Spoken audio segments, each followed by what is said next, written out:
All the while, Mussolini's propaganda machine churned out images of a thriving country and a virile leader. Il Duce stripped down for the camera, worked side by side with the peasants, and wrestled wild animals.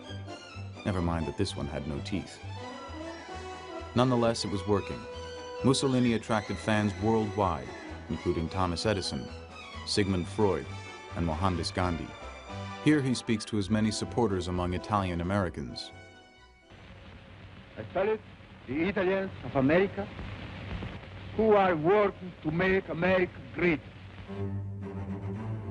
Although a younger Mussolini had condemned censorship as shameful and dangerous, he now made it the hallmark of his regime. The Duce renewed his passion for journalism by making himself a kind of editor-in-chief for all of Italy.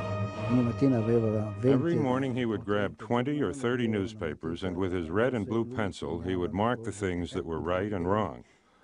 Next, the editors of the various papers would hear from him with compliments or scoldings. And any foreign journalist quickly learned that Mussolini's government did not believe in freedom of the press. At the time that I went to photograph fascist Italy, there was a strong restriction against foreigners coming in there with cameras. Black shirts were attached to us everywhere we moved. The closest I ever got to Mussolini, the two black shirts who were standing in front of my camera had to come to a stern salute, and I made a couple of frames between their shoulders. The photos appeared in Life magazine with a caption calling Mussolini the elderly butcher boy of fascism. The fascist government was not amused.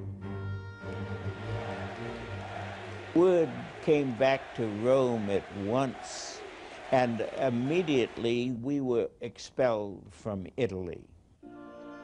Mussolini lived in Rome, apart from his family most of the time.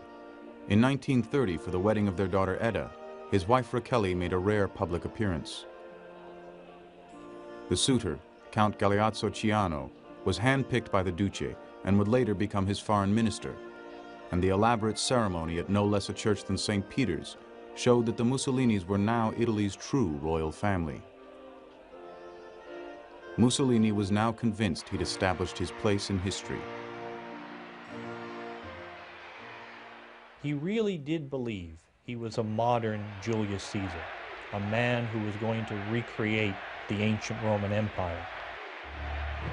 And he had attracted the admiration of a young German who headed a new political group called the National Socialists. Adolf Hitler wrote, asking for a signed photo. Il Duce's answer, request denied. But in fact, this would be the beginning of one of history's most notorious friendships.